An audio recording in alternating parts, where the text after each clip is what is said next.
жайды өзіңде ешкім болмайды. Кейбіргі айтып қорғыздар керек емес пе? Не үшін? Қасы сұрадың ғой сіз?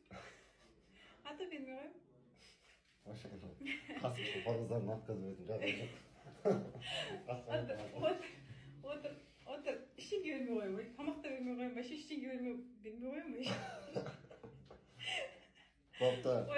Осы өмірде шыдаймын, өмірдің аяғынан ештеңе алмайсың енді. Айт. Жұмақ қалғанда зато қорғыздары. Қорғыздары бәрі менің бетіммен болады, білесің ме? Болды да смело. Мен болам бәрі. Бәрі мен болам. Қыз мен болам, мен болам, түсінесің ме? Ойбай. Айт, керек емес те. Керек болып тұру ма? Сіз не бар? Жоқ, 39-ы да әдейі күшті болып береді де жан. Қали мен 40-шысы мен қоймайшы. Өтесің ғой әрқайсымен бітпейсің. Мен осы жерді тоқтап қалып жатырмын. Кедергі. Мен ең күштісі болам ғой. Үстіңе өтірік емейді. Нәлі керек емес, сәтпей ақ қой.